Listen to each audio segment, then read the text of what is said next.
দিবে, জবাবটা দেওয়ার জন্য সে প্রস্তুতি গ্রহণ করছে। সম্মানিত উপস্থিতি, আমরা যদি এভাবেই কোরআনের তাফসীর শুনতে থাকি, সারা রাত শেষ হয়ে যাবে, আবার দিন আসবে, দিন শেষ হয়ে যাবে, রাত আসবে, কিন্তু তাফসীর শেষ হবে না। হবে? হবে না। সামনে অনেক পথ পাড়ি দিতে হবে, কিন্তু রাত 12টা বেজে গেছে। আসলে স্টেজে উঠতে অনেক সময় লেগেছে। এই সময়টা হয়তো আপনারা কিছু মানুষ যদি এখানে থাকতেন আগে ভাগে, তাহলে আরো কিছু আলোচনা শুনতে পারতেন, কিন্তু অনেক মুরব্বী বাবাজিদের আপনাদের কষ্ট হচ্ছে। এখন আপনাদেরকে আর কষ্ট দিতে চাই না। সম্মানিত উপস্থিতি, আর আমার নিজের কণ্ঠের অবস্থা ভালো না, একটানা প্রোগ্রাম চলছে, কণ্ঠের অবস্থাও বসে গেছে। সুতরাং এরপরে যে কথাগুলো আসছে অনেক চমৎকার কথা আসছে।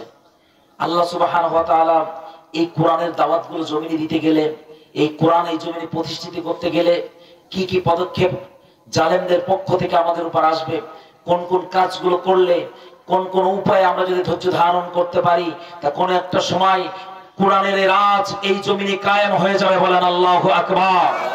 কোরআনের রাজ কায়েম করতে গেলে বুকের তাজা রক্ত ঢেলে দেওয়ার প্রয়োজন হতে পারে।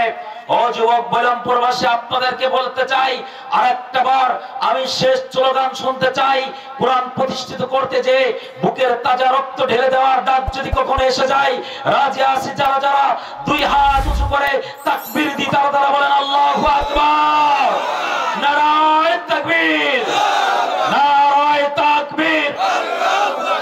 আল কোরআনের আলো সংসদে জালো। আল্লাহ সুবহানাহু ওয়া তাআলা এই আলোগুলো সংসদে জ্বালানোর মতন তৌফিক দান করুক, সকল বলেন আমিন। আর 1 ঘন্টা বাছা, কণ্ঠ আর কাজ করে না। এখন আগামীকাল কথা বলতে হবে, তারপর রমজানের এসে যাচ্ছে, প্রিপারেশন নিতে হবে আমাদের তারাবি পড়ানোর জন্য।